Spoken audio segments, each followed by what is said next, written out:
Jaksa menuntut terdakwa Mario Dendi dengan penjara 12 tahun dan restitusi 120 miliar rupiah untuk pengobatan anak korban David Ozora. Apa yang jadi penilaian jaksa memberikan tuntutan restitusi 120 miliar rupiah? Kita berbincang dengan Kapuspen Kejaksaan Agung Ketut Sumedana dan penasihat hukum keluarga David Ozora, Melisa Anggraini. Selamat malam Pak Ketut, Mbak Melisa. Selamat malam Mbak Cindy. Selamat malam. Pak Ketut, ada restitusi senilai Malam, 120 miliar rupiah yang harus dibayarkan oleh Mario Dendi dan juga Shane Lucas, terdakwa kasus penganiayaan berat terhadap David Ozora. Angka 120 miliar ini apa pertimbangan jaksa hingga akhirnya keluar angka itu? Tentu yang dipertimbangkan banyak hal, Pak. Tidak hanya yang terkait dengan biaya pengobatan yang dikeluarkan oleh keluarga korban, yaitu termasuk juga perawatan psikologis yang traumatik yang mereka juga tanggung ke depannya, dan juga biaya-biaya yang bersifat imaterial. Dan juga kita mempertimbangkan biaya-biaya lain selama dalam proses penyembuhan yang bersangkutan seperti itu. Oke, 120 miliar rupiah itu angka yang udah menjadi pertimbangan jaksa ya. Oke, selain restitusi, Pak Ketut juga dari tuntutan 12 tahun penjara oleh jaksa menilai tidak ada hal yang meringankan Mario Dendi. Apa penjelasan soal ini?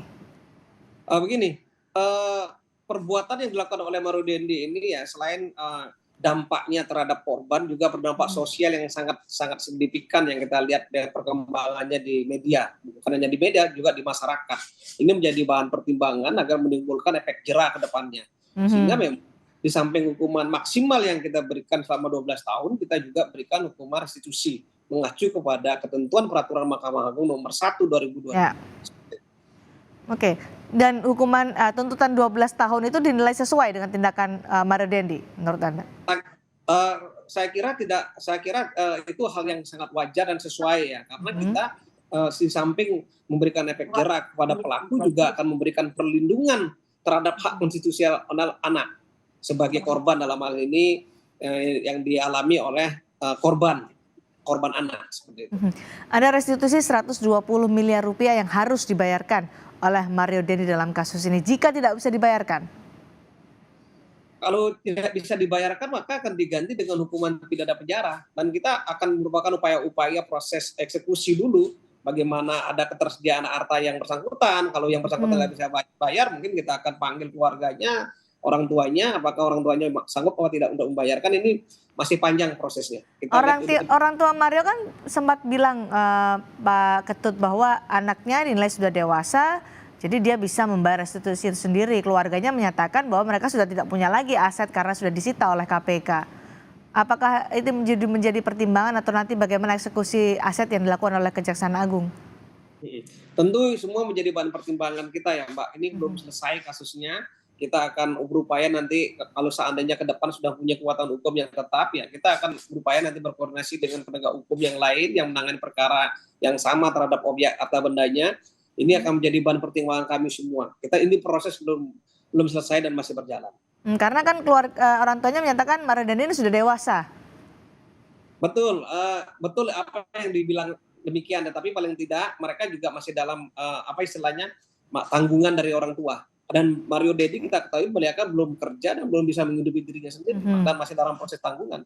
Kita lihat ke depannya seperti apa. Dia masih ada tanggung jawab orang tua atas Mario Dendi ya, Pak Ketut. Ya. Baik, ya, Mbak Melisa, ya. Silakan Pak Ketut. Tentu itu menjadi bahan pertimbangan kita, dan ini kan masih berjalan, dan orang tuanya mungkin masih semua masih dalam berhadapan dengan hukum. Tentu mereka juga akan pasti mempertimbangkan memberikan perlindungan kepada anaknya seperti itu. Itu harapan kami. Mario Dendi dituntut 12 tahun penjara, restitusi 120 miliar rupiah. Mbak Melisa, gimana tanggapan keluarga David Ozora soal ini? Iya, terkait dengan tuntutan progresif yang tadi sudah disampaikan kemarin oleh jaksa penuntut umum, kami pikir itu adalah sudah sesuai dengan harapan kami. Tadinya kami berharap hakim akan membuat sebuah vonis hukum yang progresif terkait restitusi, terkait pemberatan, tetapi alhamdulillah jaksa sudah lebih dulu membuat tuntutan yang progresif. Kami sempat bersurat kepada Jaksa Agung untuk sekiranya bisa ditambahkan dengan pidana-pidana tambahan sesuai dengan yang diatur di dalam pasal 10 KUHP terkait seseorang bisa dicabut hak-hak tertentunya sebagai pidana tambahan. kami pikir nanti ini juga layak untuk dijadikan pertimbangan oleh majelis hakim.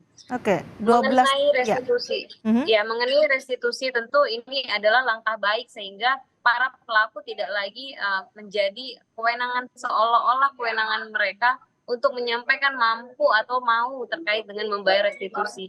Namun ada langkah hukum bahwa ada konsekuensi ketika mereka tidak mau memenuhi itu. Namun memang kami agak kritik terkait dengan tuntutan yang diberikan kepada Shane, mengingat memang Shane ini juga cukup besar peranannya di dalam proses persidangan yang terungkap. Ya, dan kami melihat kalau dilihat dengan putusan anak AG, artinya jaksa memandang Shane ini perannya lebih kecil. Mbak Melisa? Iya, halo. Oke. Baik.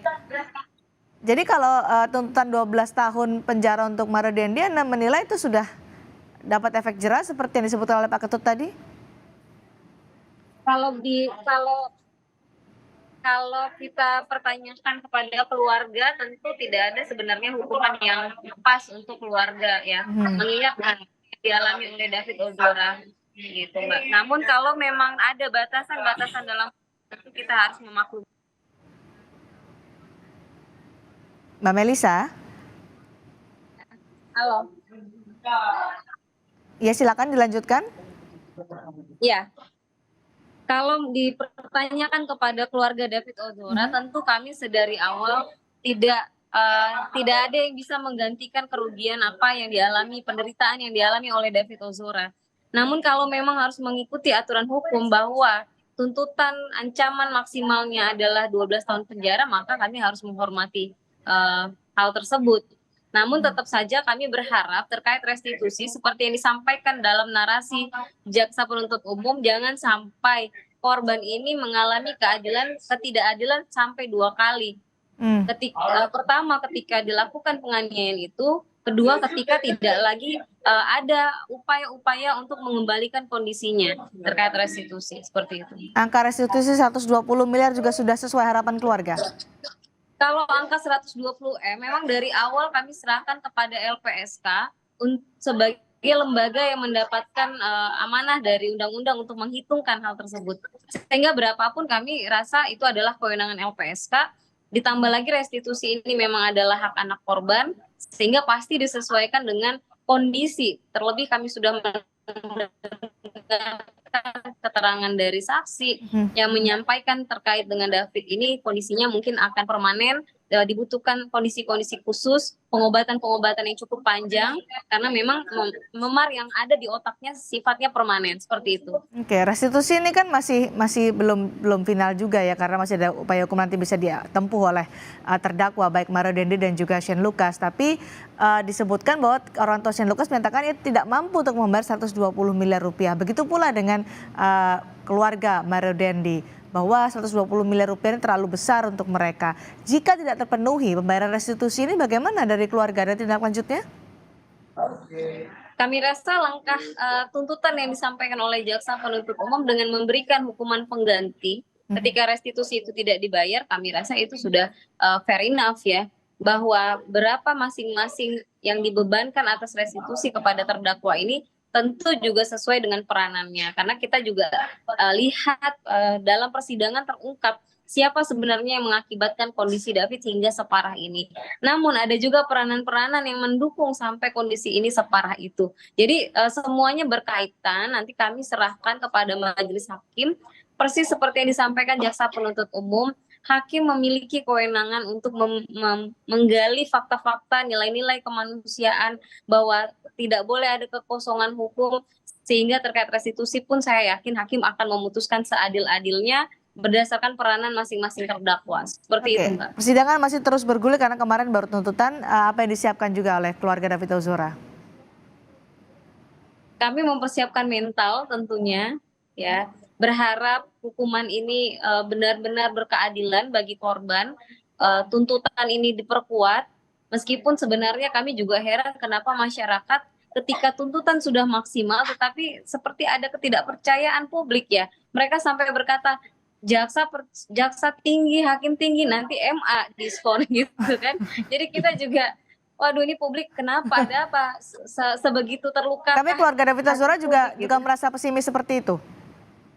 Tidak, kita optimis dan kita apresiasi jaksa penuntut umum dalam memberikan tuntutan ini luar biasa. Kami apresiasi, kami berharap nanti putusan seperti itu, tapi kami akan berkomitmen mengawal ini sampai di Mahkamah Agung. Katanya jangan sampai ada lot di Mahkamah Agung seperti itu, Mbak. Baik, terakhir untuk Pak Ketut, jadi ini persiapannya menyiapkan mental kalau dari keluarga karena ada juga pesimisme dari masyarakat nanti ketika di pengadilan negeri, pengadilan tinggi sudah kuat, di kasasi ujung-ujungnya beda lagi.